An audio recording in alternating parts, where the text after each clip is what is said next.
We have a new sponsor of ROAS. You Are Not Your ROAS is happy to welcome our primary sponsor, retention.com. If you love money, you're going to love retention.com. You'll hear more about them later in a bit. Until then, enjoy this episode of You're Not Your ROAS exclusively on the Triple Whale Network. Once you're pivoting, the correct decision is to actually just start over, but it's difficult because you have investors and you have a cap table, stakeholders, and you're emotionally invested in the thing. And it's like to basically decide just closing the door on the last 2 years this early. Really, though, what you're doing is you're saving yourself a lot of pain.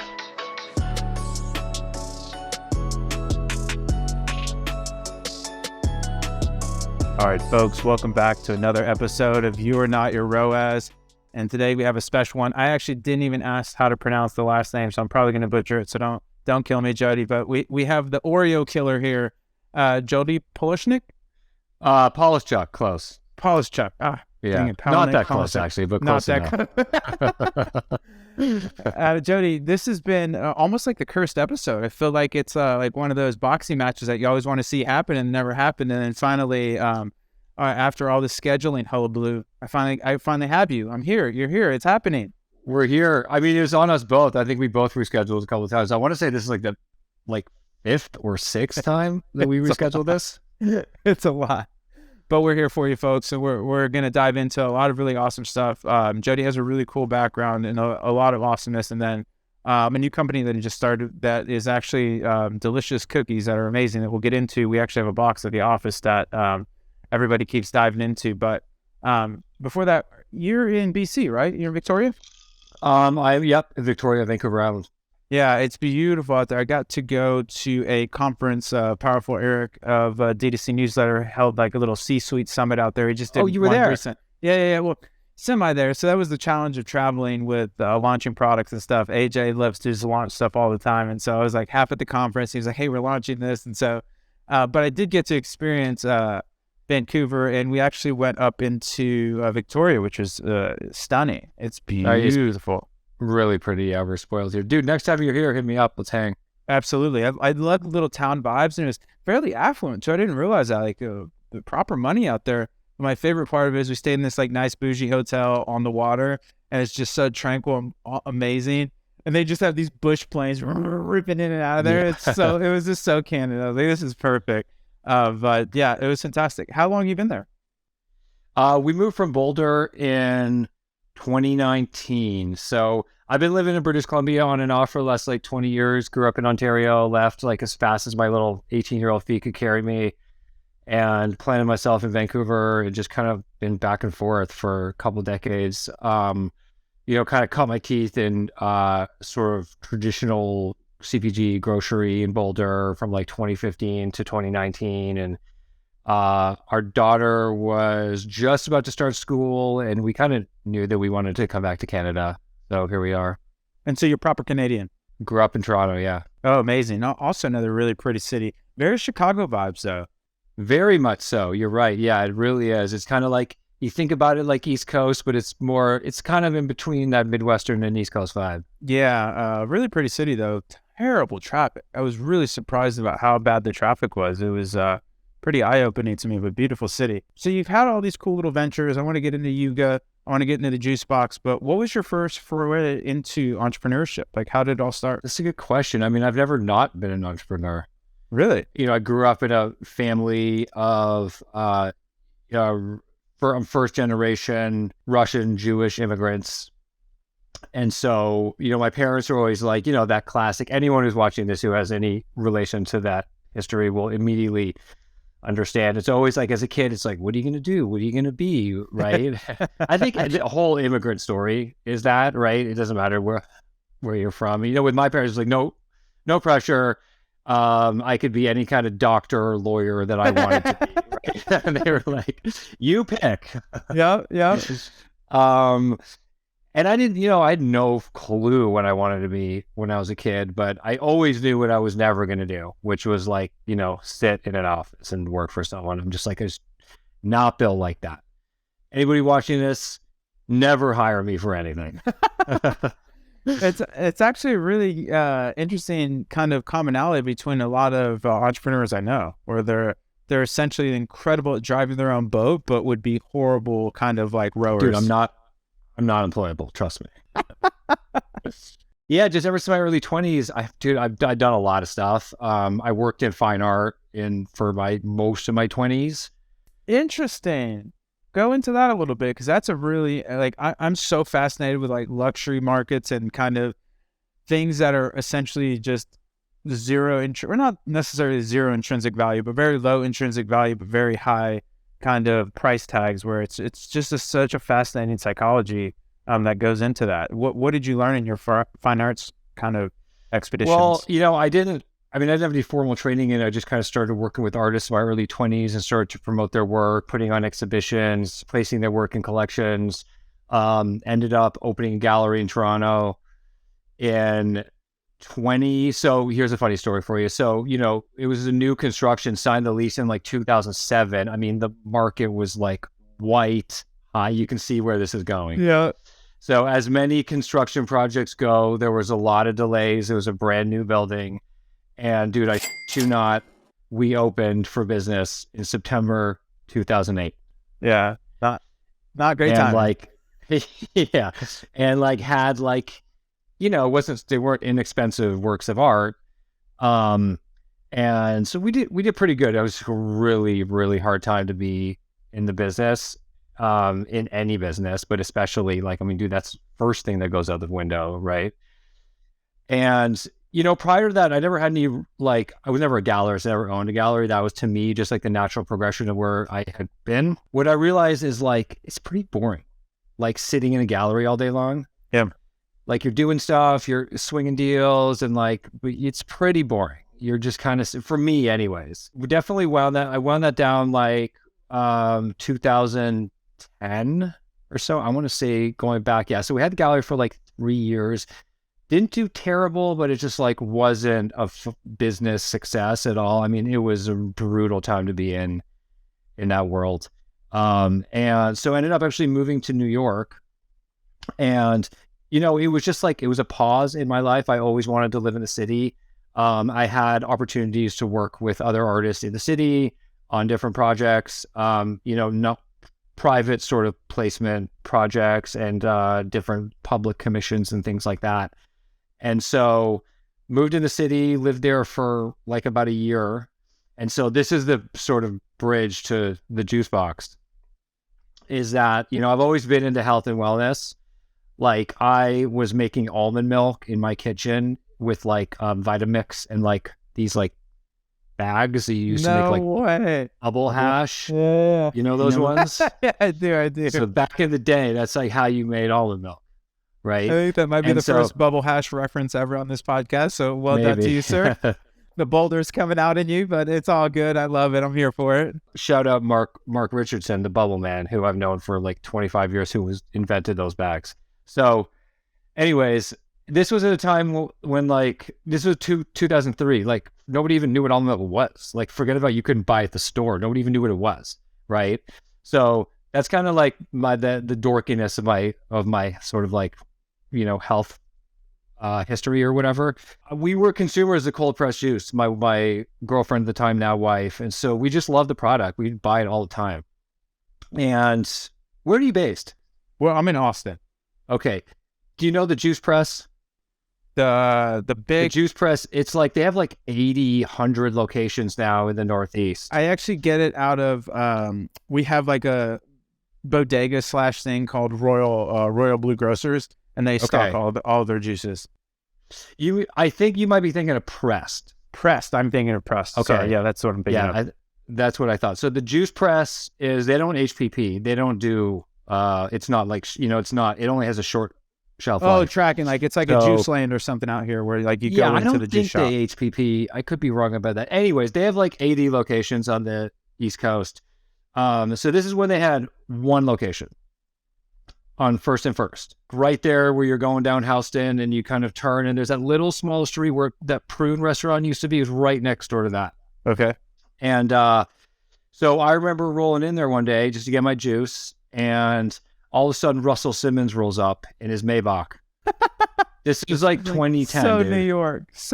I love it. So Russell Simmons rolls up in his Maybach, gets out with this whole crew. It wasn't just him. They like run in, the car's still running. They come out with like pile of juice, right? I just remember thinking, something's going on here. Like, this is right when it had just started. Like, there was nothing even to speak of. Like, it was like a couple places in LA and a few small places in like New York, and that was it. It was, and I could just feel like the wave was coming. So we moved back to Vancouver. We opened the Juice Box, which was basically that sort of New York City, LA style. You know, it was DTC before there was direct to consumer. I mean, dude, we had a Shopify store, bro, when there were no fees. This is pre-Stripe. That's OG. This was like, 2013. We had a Shopify store, and it was free. Wow. You know, there was the direct to consumer wasn't a thing. It was just like it was the interface for the business. And so people would order, and they would order to be a cutoff for the day, and then we would like make the product that day. I can't remember the case. We like make it that day and then deliver it that night, something like that. Or we made it the night before and delivered it the night. It was like very quick. It was very quick. The juice only had a shelf life of 3 days. Right. So, you know, it's kind of one of those businesses where we just did it. We just were like, this is cool. Like there was no exit plan. There was no exit strategy. Like we just did it. We were, you know, fairly successful we bootstrapped it from day one. We were fairly successful, considering the fact that it was relatively small market. And so we got acquired after 14 months. It came kind of out of the blue. It was like, wow.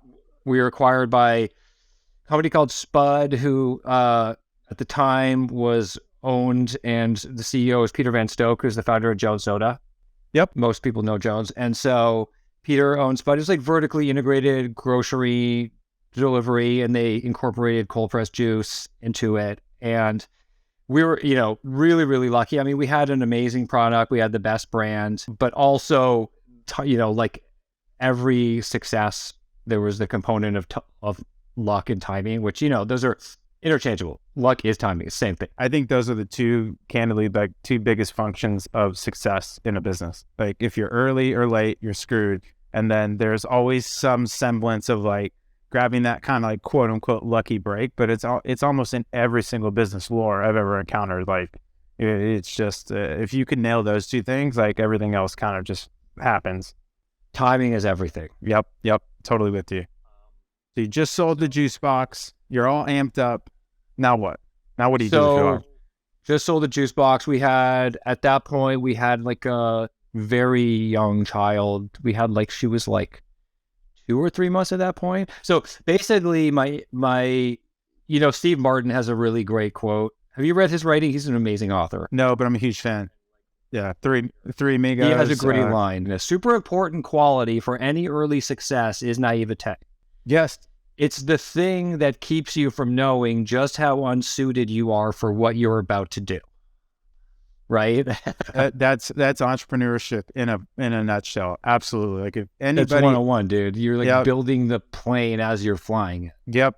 That's right? a really good way to describe it. That's a very good way to describe it. Yeah. And so basically, you know, just because the juice box was like, frankly, it was easy. I mean, it was a lot of hard work. You know, I joked at the time, like we're the best paid dishwashers on earth for that year. But it like, honestly, like wasn't hard at all. Like it was not hard. And so I was like, oh, that was easy. Let's just do it again. But instead of selling the business for like mid 6 figures, like let's sell it for like mid 8 figures. So why not? Right? Like why wouldn't we just do that again? Right? And so came up with this idea this is kind of in the same vein as like juice and health and wellness and like almond milk, just like looking for those opportunities. And I said, you know what? Like a lot of people are eating chia pudding, and why isn't there like a ready to eat chia pudding? Like it's a pretty popular thing. Like that would make sense, right? Knew nothing about like CPG dynamics, category dynamics, grocery, like just nothing at all. And so basically just like packed up, moved to Boulder, and with our 4-month-old daughter, and we're going for it. And dove in, and basically, I mean, dude, we can unpack the you know, some learnings from that. I mean, it's going to take a lot longer than the time that we have this podcast. Long and short of it, got my ass completely handed to me. Interesting. Was that geography? Because Boulder, out of all the cities, definitely some money there, but it's cyclical as well, right? because you have the school, you also have a big university contingent there. Still kind of hippy dippy in the same like very health focused vibe out there, but sometimes college kids aren't the same level of health focus as like early adult, if you will, or something like that, where I have a job in Manhattan or something like that, and was it that, or was it just the business model kind of thing? Like everything just blew up. It wasn't that at all. I mean, we just happened to be in Boulder. We moved to Boulder because, that's like the Silicon Valley for natural foods, right? Yeah, exactly. Flatirons are right there. I mean, that whole triangle is awesome. Denver, Colorado Springs, Boulder's awesome. I just wanted to immerse myself in the ecosystem, right? Yep. Which is Boulder. And so super supportive community for natural foods, and so many companies there and so many mentors there. I mean, it wasn't like a flop. Like we were in business for 4 or 5 years. We raised several $1 million of capital from some very sophisticated investors. What was this one called? It was called, here, I'll walk you through the thing in a snapshot. So Chia Viva was the chia pudding cup. Got it. I knew nothing of like positioning or messaging or anything like that. Like it was super green. So, the descriptor, it's called chia pudding. That's like what it is, right? But we always wanted to be merchandised in plant-based yogurt because that's where the eyeballs were, right? Or just in yogurt in general. And also that is the consumption occasion for this type of product, right? It's like an overnight oats. Because of the descriptor was chia pudding, the buyers were pushing back and they were like, no, this needs to be refrigerated in or merchandised in refrigerated dessert, which is a sliver of a category. Like if you ever been to the grocery store and you see the set, it's like blink and you miss it, right? These are little things I didn't understand, where like I had people in the beginning going like, yo, you understand that like this is a tiny category. Yep. And, as a founder, like you need to think that your thing is the next best thing since sliced bread, right? You need to think that you have outlier potential. Otherwise, well, like, why are you doing it? But, that can't be a blind spot. So for me, it was a blind spot. I was like, no, it's going to work. We're good. We ended up pivoting to basically same brand, similar product, new brand, similar product, same company, same team, all that stuff. But it was called Yuga. So we repositioned it as a like superfood, as a plant-based sort of love that. Coconut milk superfood yogurt. Yeah, I love that. To overcome that barrier of the positioning and where it was going to be merchandised. So that worked. So we launched Yuga in like 2018. We launched it with Rainforest in New York City. The launch was it was an amazing product. The launch was extremely strong. Shelf appeal was really good. Like I was like learning quick, right? And, we came up against a problem of like our co-packer, and this is a common issue with products that have a high water activity. So, things that aren't chips, crackers, cookies, whatever, they're notoriously difficult to make. And our co-packer was not great. And we started to have product quality issues. Oh, no. Yeah. In a small business, like there's certain mistakes that you can overcome. But as those mistakes layer on top of one another, you just can't really overcome them practically, right? I mean, in theory, sure, if there was like this massive injection of capital, like you can do anything with that. But like at a certain point, you're not going to get that. So especially, today's consumer landscape, I mean, you think about it, you buy something like once or maybe twice. If it's like not great, you're never going to buy it again. It's so hard. And it's so hard to get people to say yes again. Like after it's been bad, like it's very challenging. Exactly. Yeah. So we had this captive audience and it just kind of fell off a cliff and we hit a capital wall. And honestly, it really was the kind of thing of like just not knowing what I didn't know. Let me give you an example compared to Sundays. So like at the time, 2017-ish, plant-based yogurt was like a very buzzy category. There was a lot of investment dollars flowing into it, a lot of new brands. The entire category at the time was like $270 million, I think. Okay. 3 Oreo SKUs, the classic, the double stuff, and the thin are over $1 billion in the US, which is crazy. That's real money. It's not nothing. That's like real money. So, it's the kind of thing where like yogurt, just knowing what I know now, like I would never do anything perishable ever again. Yep.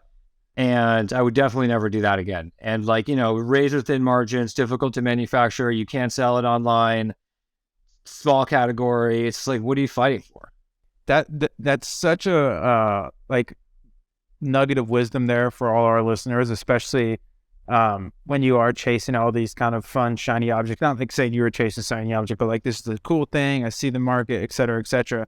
And then you can get to a point of, even if I won, like the dog catches the car. Like, even if I win this game, it's like a shitty game to win. Like, hey, Right. what am I going to do now? Like, okay, cool, I'm the best at it, but like, this sucks. The margins suck. It's a lot of work. My co-packers like difficult to deal Right. with. Keeping product quality is an issue, so I'm having impact on my margins there.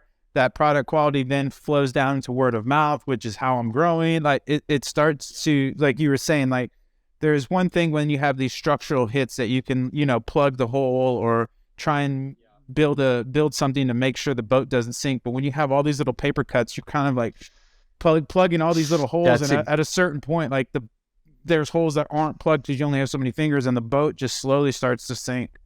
That's exactly what it is, man. I talk to now a lot of like early stage founders, and I tell them all the same thing. I say, like, this is so hard. Like, we're all all in on this thing that you are statistically guaranteed to fail at. Yeah. Like, statistically, your business is guaranteed to go to zero. Yep. Statistically speaking. So make your life easier, right? Don't make the mountain so high that you just can't get there, right? Or just like give yourself the best chance. And founders don't understand, and I didn't understand. Founders don't understand that, like, what might seem like a relatively benign decision, like to go into a particular category that happens to be perishable, that decision is going to ripple through your entire business for years. And by the time you get to like year one, it's a very difficult decision. That's why people pivot, but like pivoting out of a category is like, well, you may as well just start a whole new business. Yeah. There's no brand equity, nothing that you're taking over with you. Like, just build a new house instead of knocking it down. But it's like, to make that decision after a year and go, I was wrong, I have to basically start over. Like, that is the hardest decision to make. And you can't really tell someone to do that, right? Because it's like, there's like, I'm not a fan of toxic positivity, but like, part of the journey is like the learnings that come from that pain, right? And if you just like, if you just wind it down, you don't really get those learnings. Right? You get some of them, but you don't get them all. But really, I mean, honestly, the once you're pivoting, the correct decision is to like actually just start over. But it's difficult because you have investors and you have a cap table, and like, you have people that you stakeholders and like all this, and you're emotionally invested in the thing. And it's like to basically decide that, like, yeah, I just, closing the door on the last 2 years this early. Really, though, what you're doing is you're saving yourself a lot of pain. Retention.com is not only just sponsoring Year Not Your ROAS, Retention.com is here to help you make more monies from your email campaigns. They're an amazing resource for marketers, and you can see all their podcasts and resources right on their site, including the 5 fundamental flows you need to grow. Go check it out at Retention.com or in the link below. Now back to the show.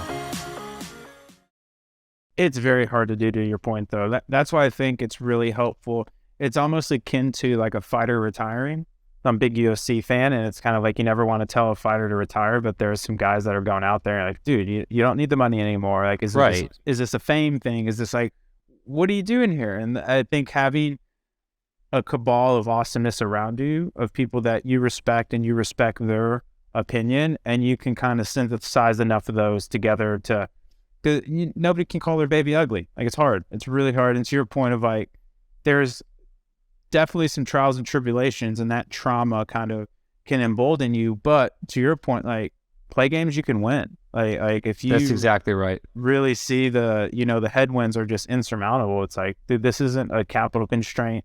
This is just a structural constraint that no matter how much money you poured into this business, it's going to be what it's going to be. But to your point, like the psychological heartstrings are really challenging. And it's also antithetical to what we were just describing of this entrepreneur, he or her is this like because I'm with you. I hate toxic positivity, but there is a kind of almost like faith-based mentality. Like, we'll get through this. This will work out. Right. This will work out. But at a certain point, you you have to walk like a duck, talk like a duck, sounds like a duck.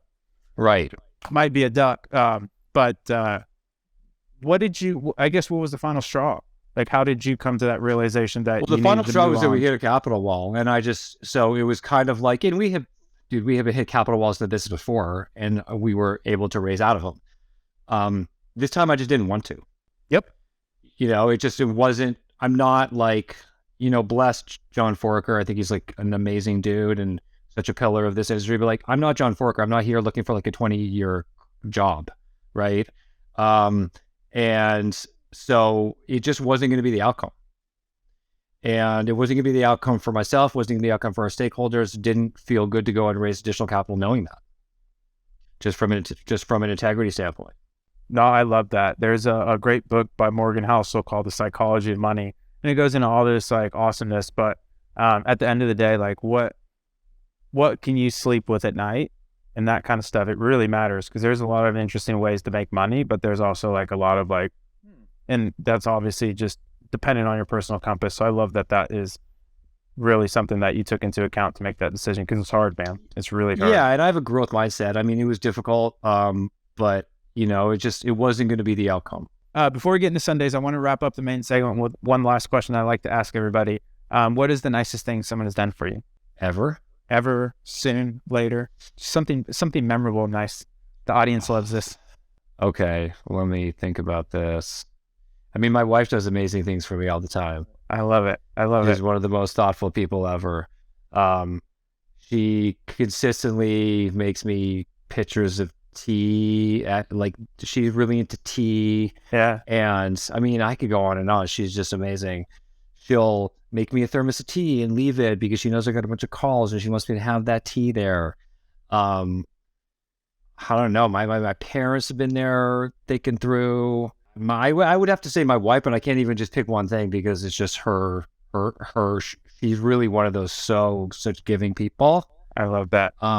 And yeah, she's amazing. We have a true partnership and would be nothing without her. Oh, you can't ever go wrong with the significant other shout out. Okay, so we painted the picture. We're all the way up to.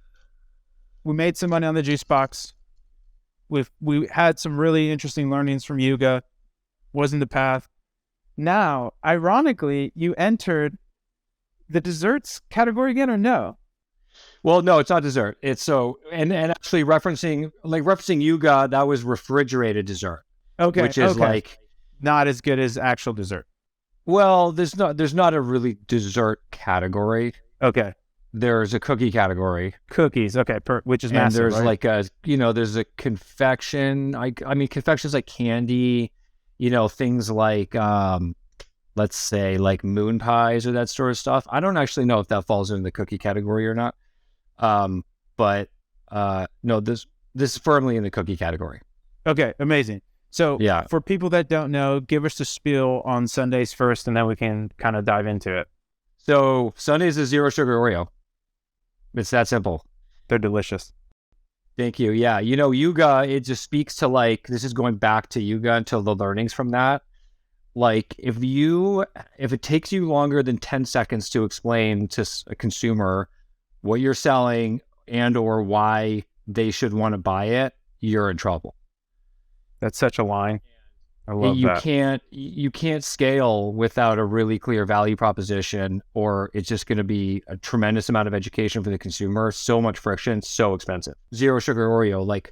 Do I have to say anything beyond that to communicate to you, why that would be something that you would want to buy or eat? Why I love that too, why I think it's so brilliant, is it's taking kind of a few psychological mechanisms and synthesizing into that beautiful one-liner. Because one, it's essentially not only the value prop, but kind of like the jobs to be done in one, where it's like zero sugar. I want to hire something that's satiating, zero sugar. And then you give me a really easy reference point of I would argue Oreos in the same category as the Target logo or a Diet Coke or a Coca-Cola, where that framing is so rich in my mind and it's the category leader. but with all the drawbacks of, it's not health and fitness. It's not, I'm getting into sugars. I'm getting into all these things. I think it's brilliant, man. That's a fantastic descriptor. You know what? I talk about this a lot. Like in my opinion, in the sort of brand hierarchy of consumable CPG, to what you just said, and I've said this exact same thing before. There's Oreo, and there's Coca-Cola, and then there's everything else. Yep, 100%. It's really the brand of the century. I mean, dude, it's a brand that like was relevant when your grandparents were young, and they're doing collaborations with Supreme today. It's absolutely mind-blowing to me. No, that's a really interesting way to put. I mean, it's almost in like that lineage of like an old-fashioned house or something. I mean, it's been around for so long and generational, where you can have at this point 3 generations, maybe even 4, depending on how young kids are getting on soda these days. But like, that's when you put it in that perspective, it is like, that's incredible. So yeah, so basically the impetus for it was, I still remember this exactly. I was texting with Stephen Vigilante in 2019 in the summer. What a great name. And you know Stephen? But that's a fantastic name. So I was texting with Stephen summer 2019, Magic Spoon had just launched, and heard through the grapevine what they were doing. Honestly, I don't even remember what the numbers were, but I just remember being like, holy shit. They're doing numbers, yeah. And this was right away. And, there was no deep dive into category dynamics, like nothing, no market research whatsoever. I just said, someone's got to do this for an. This is not some genius idea. This is the most obvious idea on earth, but just executing on it is really difficult. This was late 2019, had the idea, started, wound down Yuga, like sort of end of that year, and then pretty much immediately started working on the R&D for Sundays. Yep. So, at the time, like there are several similar products in the market right now. Like there's Catalina Crunch has their version. Leo's is a line by a company called Rip Van. They make those waffles, and they also have a cream cookie line. And then High Key has their version as well. So, but at the time, there was none of these existed. There was nothing. So where I'm going with this, there's no development roadmap for it. Like it was like the beginning of the conversations were, what are we going to make these with? Like what ingredients are we using? Like what's in them? Like we had nothing to reference at all. I knew that I wanted them to be really low net carbs, and I knew I wanted it to be 0 sugar. And as anybody who's consumed products with those qualities will tell you, like most of them don't taste very good. Not great. And so that was the beginning of the journey. So it was basically, and we can unpack it if you want. It was like 3 years from start to finish. Yeah, let's go kind of the cliff notes of it. I'm really interested in it because there's just the R&D, the sourcing, the branding is gorgeous. Like just kind of give me the high level cliff notes, and then we can drill down on the interesting parts. Yeah. So it was a year of bench work. So bench work is just, it's just like it's not ready for a trial yet. Year of bench work. There's maybe only 10 to 12 manufacturers in the US that can make these with these capabilities. Okay. It's a multi-million-dollar line. And so typically smaller sort of regional co-packers can't do it or don't have it. And, larger co-packers are like allergic to startups. Right. Just because the failure rate is so high. Yep, exactly. So it was difficult finding a manufacturer to get on board. Finally found one in California, completed 4 full-scale manufacturing trials. This was from January to May of 2021. Okay. What does that mean? I'm not super hip to the CPG world. So that means like they like do mini runs for you, or? So this is like when you run the product as if you would, through at scale. So like 1,000 pounds of dough in the mixer. Got it. The only way, because, baking, like it scales, it doesn't scale perfectly, right? Right. And so formulas typically don't scale perfectly. You like on the bench top, when we're like figuring out like what's the nuts and bolts of the formula, we're making like a couple cookies at a time, right? Oh, the only way that you know if it's going to work or not is at at a scale at the size that you would be doing a batch when you're running a production batch is just by doing it. Is that stressful? Where it's running and then you get it put out and you're like, we missed it. Well, it's stressful there's because costs attached, right? I'm guessing. Yeah, dude, they're super expensive. Every single one of these trials, not including the ingredients, was like $15,000. Ooh, that's spicy. Yeah, not that cheap. Not not 100, but like not cheap. I was funding the whole thing myself. Yeah. So every one was like, it was challenging. The whole thing is you go. But here's the process: is you run the trial, you get the results, either it works or it doesn't. You go back to the bench, you iterate, and then you have to go back to the plant. Okay. Right, and then you see what else is wrong. What else needs to be fixed? Then you go back to the bench, iterate, then you have the baseline from the previous trial. Keep doing that. So you did this for a year. So prior to that, 2020 was all on the bench. That was all just like figuring out what the formula is going to be, what ingredients are we using, just getting like a very just like bare bones, just like skeleton of the formula. I just have like pictures of Breaking Bad with you in some like basement, just tinkering with all these. No, it wasn't me. No. We had product developers. It wasn't me at all. I wouldn't even know where to start. Okay. And so we went back to the plant. So basically, this is how finicky it is, dude. The last time we did 3 successful by successful, I mean the dough. There's a lot of technical nuances here. So like, I don't know how far into the weeds you want to get. Like, basically, it's a very technically challenging formula. The process is technically challenging. So they're made out of rotary mold. And so the dough has to be a very particular cohesion in order for it to like come out of the mold without sticking. It comes out through gravity and it falls onto a conveyor belt, which goes through a tunnel on it. That's like 100 feet. So if your dough has a very particular cohesion where the final moisture content has to be in a particular range, can't be too dry, it can't be too wet, and it has to release cleanly from the die. Wow. Dude, prior to this, let me go back a little bit. We were doing this was during the benchtop phase, 2020, we were doing small scale trials with the manufacturer in Toronto. After like 3 attempts, all of which were a complete disaster, their head of R&D, who's been in the sandwich cream cookie business for, 20 some years, he was like, dude, just stop. It's not going to be possible. He goes, you can't make a cookie like this without flour or sugar. Wow. It's like needed for the structure of the cookie, because not what I just explained with the rotary mold and like the dough releasing from the die, that's one part of it. Then they go through this part of the system where they get sandwiched, where it's like the 2 halves, cream gets shot out, and then it's a very fast and aggressive process. And so the cookie has to have a very specific structure in order to be able to withstand that process. Like if you have a cookie with a structure where there's like tons of breakage and chipping, like you don't really have a product, right? Like it has to be perfect. Long and short of it, the last trial in LA, this is where it was in Los Angeles, the very last trial, this is how nuanced baking is, dude. We ran a version of the exact same formula that we had run in March where it worked perfectly.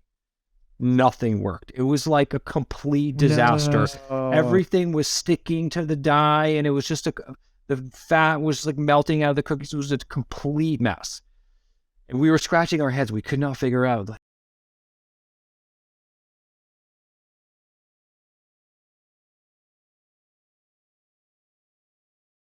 no way. It's that. and the fat was like starting to, they call it slipping, where it's like it doesn't melt fully, but just like how butter on your countertop in the summer, right? It was doing that, and it was sticking to the die. It was just causing a complete mess. Wow. So check this out, dude. So we go back to the bench. We're like, okay, we'll fix it. I'm gonna do this if it fucking kills me. So we go back to the bench, and remember what spring 2021 was like, okay? All of a sudden, we get this call. I get this call from the plant, and they go, we can't do this anymore. And I go, what do you mean? And they're like, dude, a third of our workers just stopped showing up overnight, pretty much. Like, we have no workers anymore. Like, we're screwed. Like, we're shorting all of our biggest customers right now, and we can't support this anymore. Oh, and that was it. And they're like, bye. This is after spending like $60,000. And the thing is, every plant is like specific, right? Like there's like certain, it's a similar process, but there's always nuances that's specific to that plant that we're like designing the whole process around those nuances, right? So what did you do? So I picked up the phone and I called all 11 of the other manufacturers in the country that could support this, and they all laughed at me. They were all like, dude, it was country nationwide problem, right? It was like an endemic thing that they were, the VP of sales would be like, new business. He's like, dude, I just spent the last 2 hours. I've been packing boxes on the line. Like, what are you talking about? We're not taking new customers right now. We have no capacity for any new business. So, dude, after all that, it took me 8 months to find a new manufacturer. Oh my gosh. Yeah, it was like basically like all the rest of 2021, and yeah, so it was 20. So we got the green light. I still remember this. I think it was Valentine's Day. It was right around then. We got the green light from our current manufacturer. So this is 2022 now. So this is from like May 21 to Feb 22 was just paused. Just nothing happened. There wasn't anything to do. I couldn't do anything. Oh my gosh. So then we got the green light, finished up the R&D, and here we are. I need a cigarette after that. That's a journey, my man. It was a journey, dude. And the crazy thing is, man, is now I look back on it, was so nuts. Is like, because we didn't commercialize this till the very end. Like, not only did nothing was validated, dude, because it was just like the way it was happening. It's like, finally we got to the very end. We're like, okay, we have a product, and like, we didn't even get our pricing from our manufacturer until like, because the formula wasn't done. Right? Like, we didn't even know our costing until like a month before we launched. Oh my God, G moves only. That's amazing. You just willed this product into the world. That is incredible. And so now you guys are all D2C, or you're exploring retail, or like how are? Yeah, we're in retail right now. So we're selling direct to consumer. We were planning on going into retail. Foxtrot approached us pretty early on, and so we're in Foxtrot. We are maybe going to be going into Erewhon. We haven't talked about this at all, but I think we're going to be going to Erewhon over the summer. These are just retail tests. These are ones it wasn't really part of the plan. It's just like, let's just test, see what happens. But this year we're scaling direct to consumer and Amazon.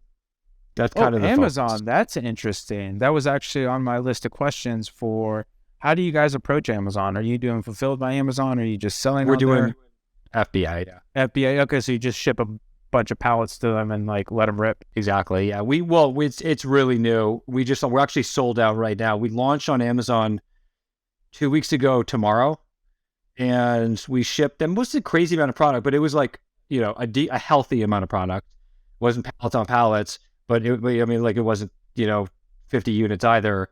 And we sold out organically in like 7 or 8 days or something. So we sold out so quickly. Caught us off guard. We didn't even have a chance to replenish, so that's why we're sold out right now. We should be back in stock, I would say, sometime mid to late next week. Oh, that's great. So you guys have some pretty quick lead times with your new manufacturer. Well, we have inventory. Oh, got it. I'm tracking now. Yeah. Yep. That's amazing. All things being equal, do you want people to buy on the site or on Amazon? Right now, that's a great question. All things being equal, obviously the website, because we're going to make more money. But right now, we've been the version that we launched with, so that, let's call the version that we launched with V1, internally it's like V100 plus or whatever, but like consumer facing V1, not perfect. Honestly, probably like looking back on it now relative to what we have, let's say that was an 8 out of 10. I've already been back to the plant twice now, and we have, and we can talk about some of those product nuances if you want, but so I've gone back to the plant and we have V2. V2 is what we launched with on Amazon, took that early consumer feedback, and beyond the feedback, just what we knew we could do better with it. And then I've gone back a third time. We have V3, which, no, it's not in market yet. It is an absolute freaking knockout, dude. Like, if you thought the V1 was good, like, you're going to be blown away by the V3. It's amazing. Is there something you can like point to why you love it because it's so amazing, or is it kind of like a synergy of all the improvements that you integrated? The cookie is way more chocolatey. Ooh. So that was the early feedback we got, was that the cookie can be more chocolatey. Okay. Was really interesting to me is, I mean, taste is so subjective, man. One of our call outs is no weird aftertaste because we don't use any stevia, right? I personally do not get any sort of aftertaste from monk fruit at all. What I realized going into the market is that some people do. Okay. And we had, it was small, not majority at all, but like not, it was noticeable, right? That there were consumers that were like, I don't like the aftertaste. So I'm not going to go into the details of this because it's kind of like a little bit of ace up our sleeve, but like we were able to completely eliminate the aftertaste. Now it's completely gone. What does that consumer interactions look like? Because so many people, especially in the DTC world, never talk to their consumers, which is mind-boggling. But like, you get busy, you think you're smart, et cetera, et cetera. How do you guys interface to internalize those reviews? Because that's great, especially like with something like where you're just constantly raising the bar in terms of taste, texture, et cetera, et cetera. I mean, reviews for one, and we have consumers that I reach out to, that I talk to. Like the evangelist super fans. That's it. Yeah, we already have those. Like, we already have people that have spent like hundreds of dollars in a short amount of time. Let's go. And so getting that really, really early feedback is imperative. And I just intuitively understand that like the quicker we get this to like a 10 out of 10, which I think V3, that's where it is, the faster we'll scale this. Yep. I was racing to get there, and we're there. Dude, I'll send you a couple boxes of V3. Heck yeah. 100%, because I love the good stuff that we already got. How do you think of this in terms of like consumption? Is there going to be seasonality here? Like with summer coming up, everybody picnicking, is it going to be kind of immune? Like, is there kind of a consumer consumption cycle that you have pinned on this, or you think people are just going to buy year round because it's so delicious? I don't think there's any seasonality to this. I also think like something that we've done through our macros is we've actually expanded the consumption occasion. Like, who eats Oreos for breakfast, right? Not healthy, or it's not sustainable, put it that way. Nobody eats Oreos for breakfast is going to admit it anyways, right? So I've eaten 4 sundaes in my coffee before. It's as much protein as 2 eggs, and it's more fiber than an apple, and it's in 0 sugar. That's winning right there. And you get to eat cookies. Yeah, and listen, I'm not recommending people eat these for breakfast. It's probably not the best food habits or whatever, but like, we really expanded the consumption occasion here. And more than that, is like, we're just really giving people like their favorite cookies back. Yeah. Yeah. That's another great line. That's the thing, is people like, we've been asked multiple times, like, who is your customer? And I answer that question with a question. I go, who eats Oreos? Who likes Oreos? Yeah.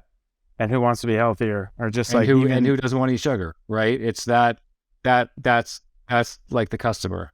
That's right? So brilliant. Do you see these proliferate down into like helping make kids healthier? 100%, man. Like, what we found really early on is that these are making a really huge impact in the T1D community. That's so awesome. It's been amazing. So, I'm not diabetic, and I'm not particularly connected to that community. So I'm still learning a lot about it. What I realized is that, for one, just because something's 0 sugar doesn't mean it's no glycemic impact. That's right? a good point. Yeah. So carbs, like white rice flour, one of our competitors that I'm not going to name, like, we had a customer make a post on Facebook and basically called them out, not in a bad way, but she was just like, my son can only have one of these cookies and he has to take insulin. And they're 0 sugar, but they use rice flour. And whereas Sundays are like the eat any. This is her line. She's like, they're the eat anytime cookie, because he doesn't have to ask. You can just have them whenever. The thing is, you got to put yourself in the place of an 8 or 9-year-old kid who's T1D, maybe recently diagnosed. So it's still some adjustment for them. It's not just disruptive to your day. It's disruptive like throughout your day, right? Like, you have to constantly be checking your blood sugar. Your mom's probably constantly on your case about what you're eating, what you're not eating. You have to bring special food to school, special food to birthday parties, special food to your friends' houses. So in that one moment, like, it's really unlocking this sense of belonging and a sense of normalcy for these kids, which I think is like a super powerful purchase driver, especially as a parent. I mean, you're going to do anything for your kid to have that. Can you imagine like the job to be done and make my kid happier, and it's like healthy. So for people that don't know, what Jody's referring to is a type 1 diabetic. So there's two types of diabetes. Type 1 diabetic is you just don't have the machinery in your body to make insulin and balance it out. Type 2 diabetics is usually something where it's usually a lifestyle vector where there's some sort of like you have the machinery, but your body's actually acting how it should. That's what blows my mind about diabetes. Now I go down a tangent, but your body's actually doing what it should. It's just the inputs are so not aligned with what it needs that it starts to morph itself into essentially this sugar trap, and then you get all these insulin spikes and stuff like that. But it's so interesting you say that because a friend of mine runs Drink Perfy Vasa. It's a really awesome. Yeah, like it's essentially kind of same but different as what you're going for with the cookie, where it's like a healthy soda that you can consume. But not only that, it's not like the Diet Cokes or something where you don't have the calories or the sugar. But if you test yourself, you're going to see like crazy insulin spikes because your body gets tricked by these kind of artificial flavoring. But anyways, we don't have to go down the weeds. I just want to make sure everybody's following along. Yeah, so Sundays don't spike your blood sugar at all. 0, which is amazing and super cool. So, like right now, I mean, there's that, we've become really clear to us that community is going to be our North Star. That saying 80% of your revenue comes from 20% of your customers. These are going to be those folks. I mean, dude, the math is scary. There's 1.5 million diabetics in America of type 1. So, type 2 between pre-diagnosed or undiagnosed, diagnosed with pre-diabetes, or have it. It's like right now, I think the number is between all of those, it's 90 million, but diagnosed between type 1 and type 2, I believe it's 30 something million.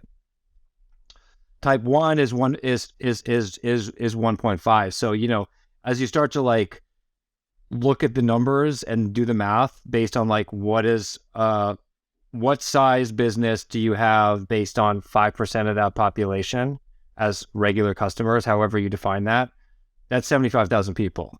If you only have that, you have a really big business. Yeah, and I would argue as well that there becomes not only the actual like health moat, but what you were talking about as well is so powerful is that like psychological moat of like you can put all these cookies out if you're throwing a party or whatever, and all the kids can eat, where you don't have this kind of exclusionary food and things like that, where I think that's beautiful, man. And the other cool thing is, again, unfortunately, like type 1 can't really be cured. If they find this and they start, so I used to be an engineering student, and engineering schools or the like parts manufacturers are really smart. So if you're an engineering student, I was electrical engineering, and they'll give you like free transistors, free breadboards, all these things. And the hope is that when you do go off and become an engineer, that you're going to buy those same transistors, et cetera, et cetera. And so there could be a graduation as well of like, everybody wants to eat cookies. And if you're type 1, like these are the only cookies that I can actually eat. They taste amazing and I don't spike my blood sugar. So I think that is actually starts to get into a really interesting place really quickly. You start to realize it is really a generational play. 100%, which are like, I mean, that was essentially the Coca-Cola, right? That we were just talking about, where it's like, it becomes this heritage brand that is driving so much value for people in different vectors, not just like quote unquote utility of just taste, but like, again, the belonging, these other kind of social vectors that really matter to people. It's like Olipop. It's like the kids whose parents are buying them Olipop. Like, what do you think they're going to drink when they grow up? That's such a good, that's a good buddy of mine as well. Okay, let's wrap up the value add segment and get into rapid fire. But one last question. Yeah. Where do you see kind of the next 2 to 3 years for e-commerce / D2C unfolding? Are you excited about stuff? Do you think there's going to be headwinds? How do you kind of see it? I mean, I definitely think that like that sort of 2016 to 2020 magic is gone. I mean, I think it's going to be, I think I heard, who did I hear? Oh yeah, Harley talking about this unlimited supply, where it's like you don't say color television anymore. Yeah. Right? It's just TVs. Yeah.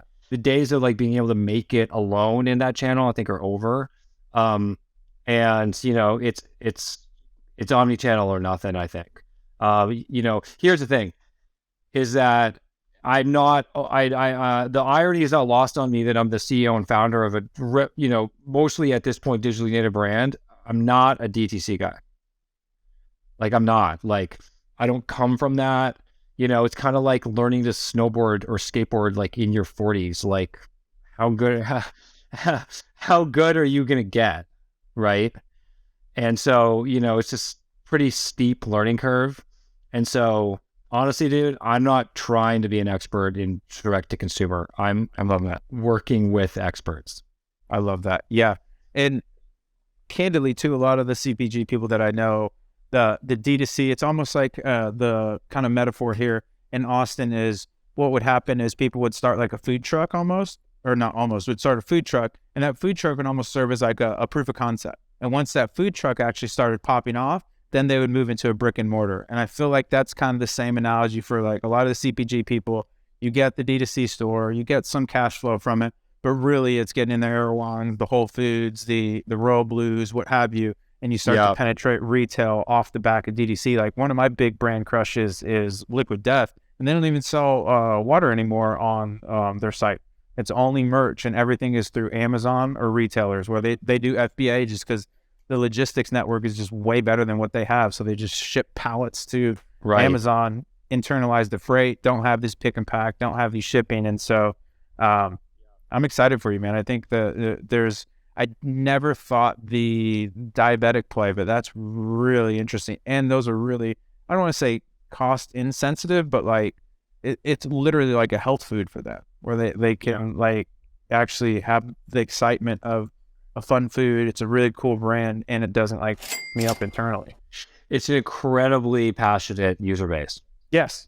Yeah. Like very evangelical. Yeah. It's kind of a little bit of the like IBS gluten-free kind of vibes, right? Of like, I have friends that have that. It's like, dude, if they literally have gluten, it's like not a good day for them. You know what I mean? Right. Like the feedback loop is very tight and very aggressive. And so they have that kind of same vigor and thirst. Wow, Jody, we made it to the rapid fire. I know you're Canadian, so this might be easy for you, but ready to jump in? Let's go. Okay. TikTok, overrated, underrated? Overrated. Ooh. Any pontifications, or you can just keep with your answers too? I mean, you can have a video that gets like 1 million views and does nothing in sales, or the opposite too. But I think the opposite is the outliers. I couldn't agree with you more.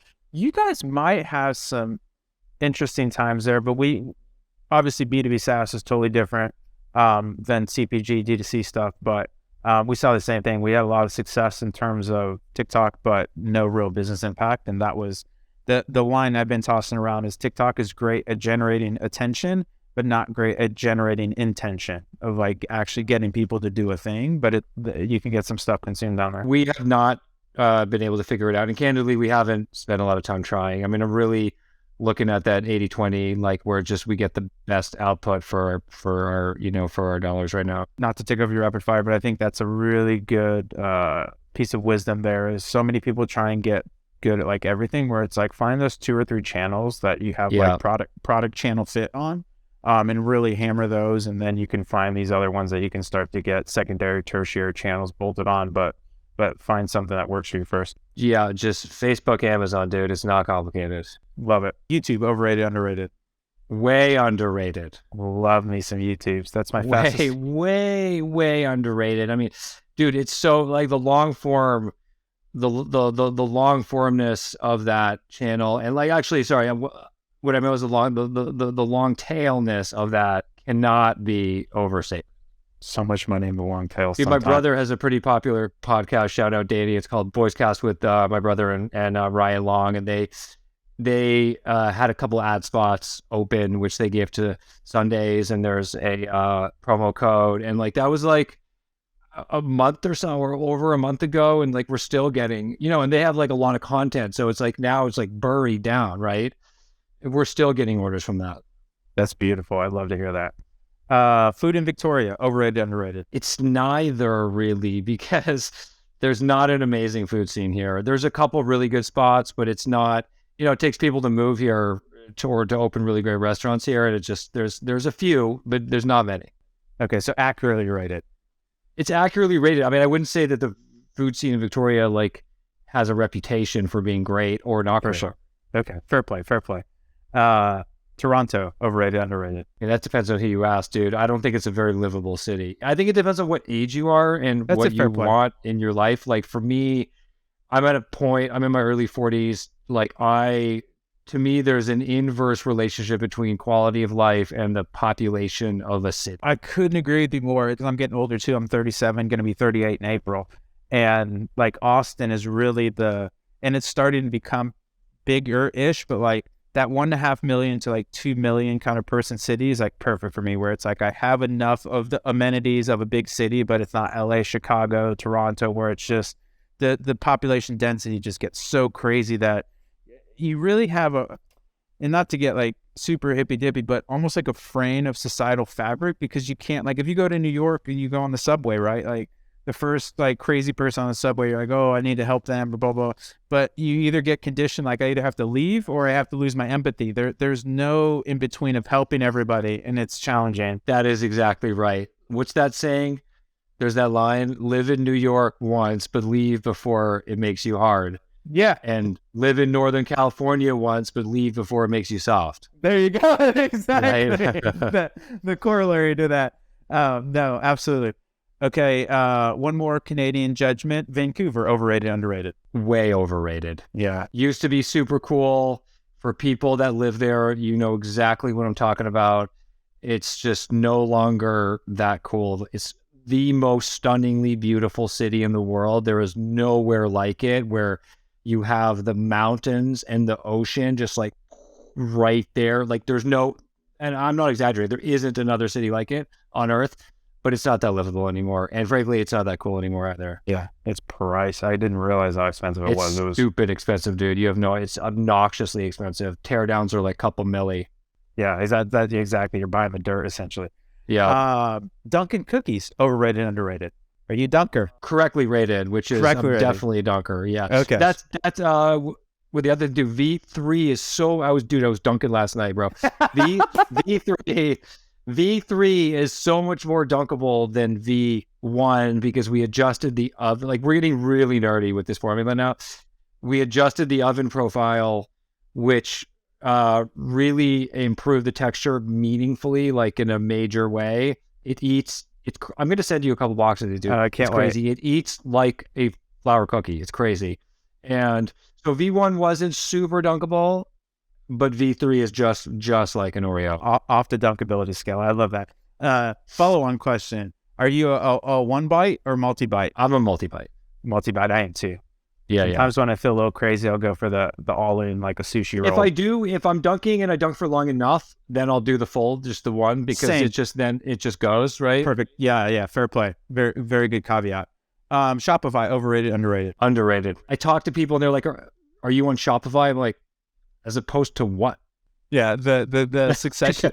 I don't know if you watch Succession, but there's a great meme going around where it's just, okay. It's actually a really good show. It's after the Murdoch family too, but yeah. But there's a great line where the old man Rupert, or the encapsulation of Rupert Murdoch, says, "I love you, but you aren't serious people." That's how I hear when like people are Shopify. It's like, yeah, I mean, yeah, it's like, what is there something else that I don't know about? Exactly.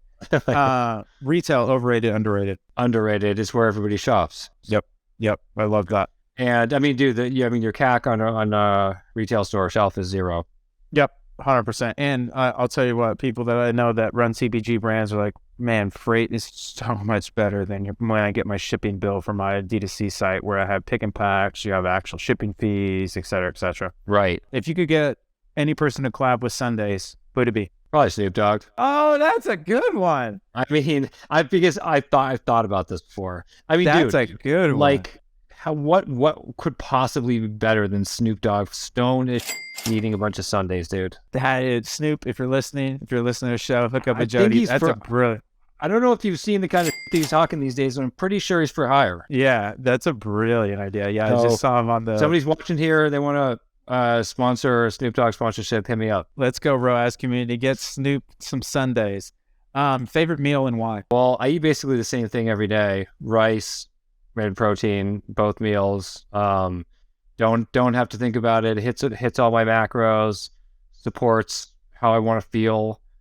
Supports how I want to perform in the gym.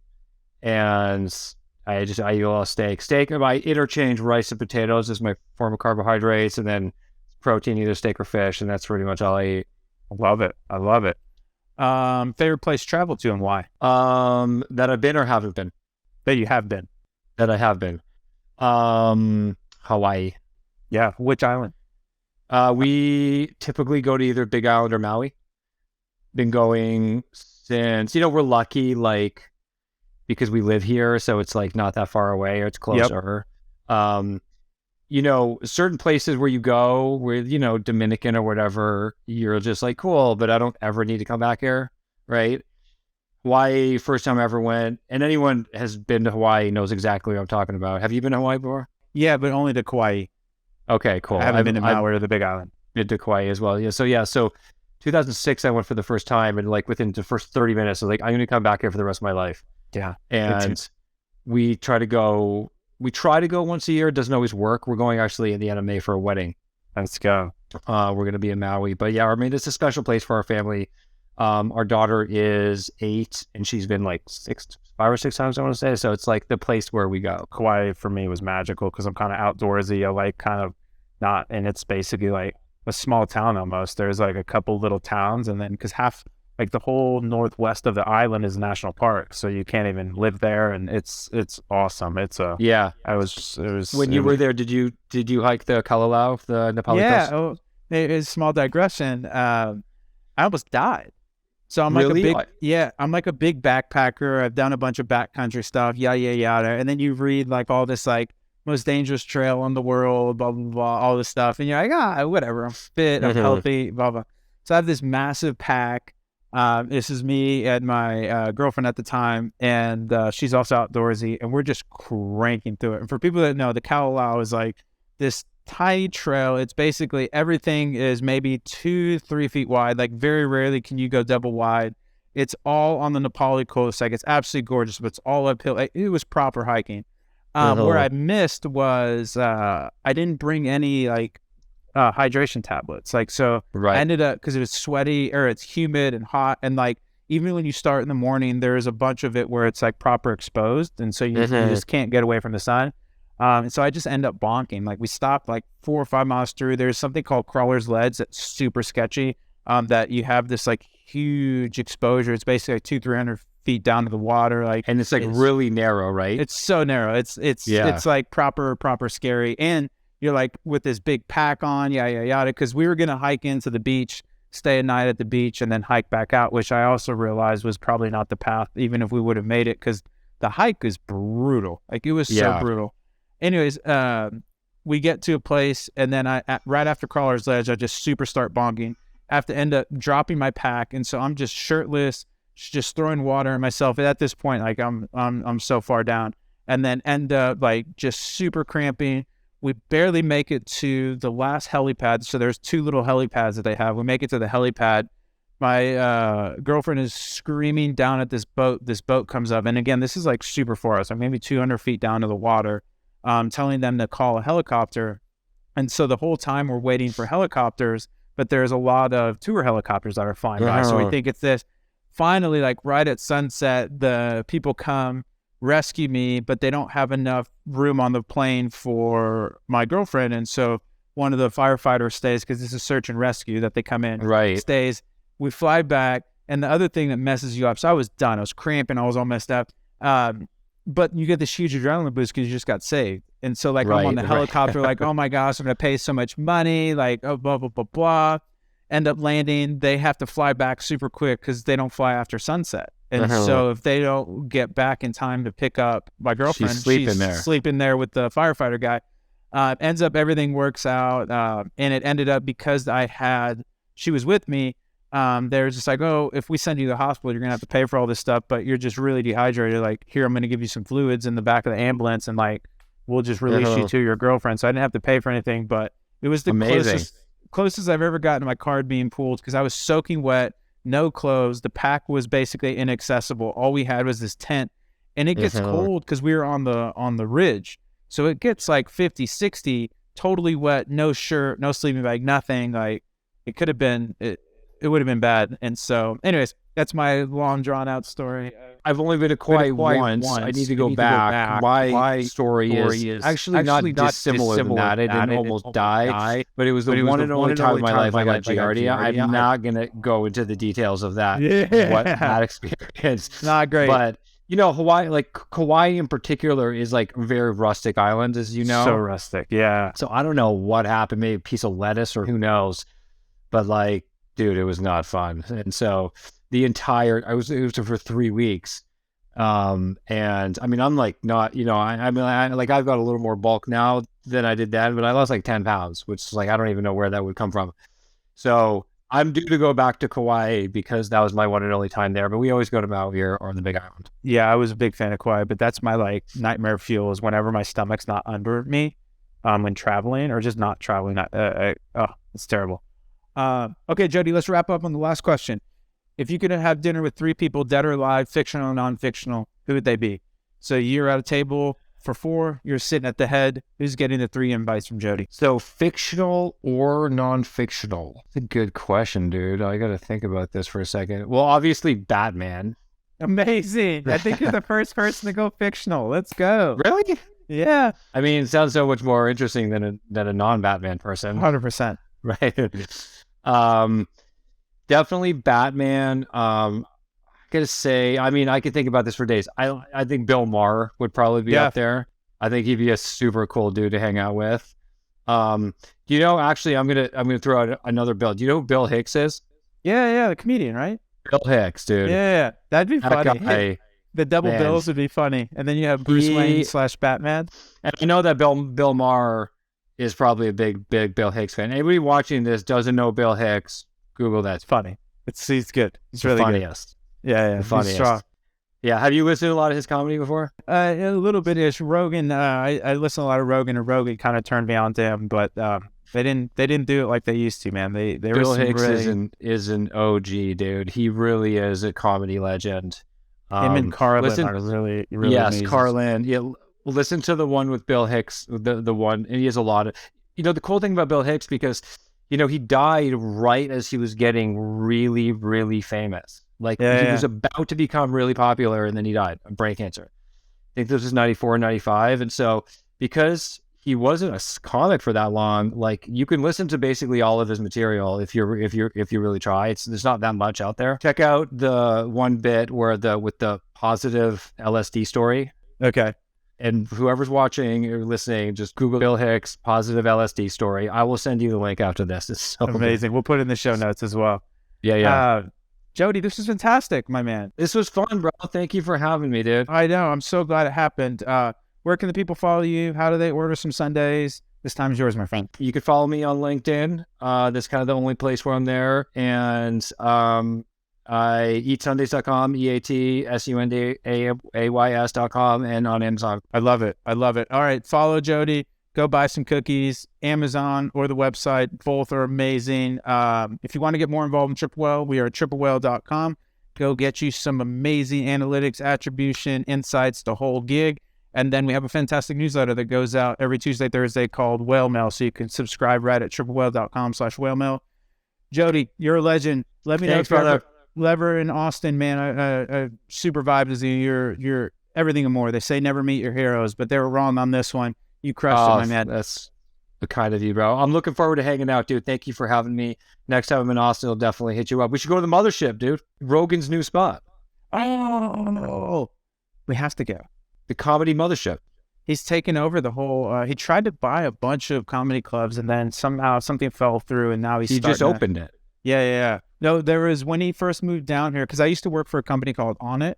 That like one of the he's an investor or owner or something, right? Investor founder. I used to be the right hand man for a guy named Aubrey Marcus, the CEO. Yeah. Because Aubrey, right? I got it. Yep. Yeah, they ended up having a huge exit, I guess, to Unilever. So good on them. Yes.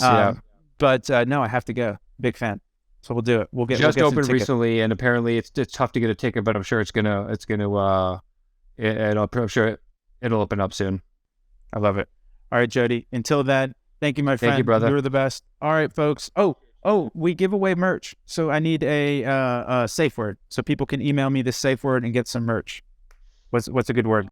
Orange marmalade, and that's funny because that's actually so my daughter And I like when we've gone through a couple of safe. I know this sounds weird, but like because when we're like wrestling and all sorts of stuff, like she has a safe word where she's like, "Dude, stop." Yeah. Right. So it's gone through a bunch of different iterations. It was when she was younger, it was orange marmalade. Okay. And then now she does this particular woofing. She's like, woof, woof, woof, like this particular like woof sound where she's like, "Yo, you're hurting me." So, Okay, folks, DM me on Twitter at Robert Rahill, Orange Marmalade, or on LinkedIn, Orange Marmalade, and we will get you some incredible whaleware sent out. Jody, you're the man. I appreciate it, brother. Later, Thanks brother. again so much for the time. All right, folks, Thank that's you. another ROAS in the books. We'll see you on the flip. Bye-bye.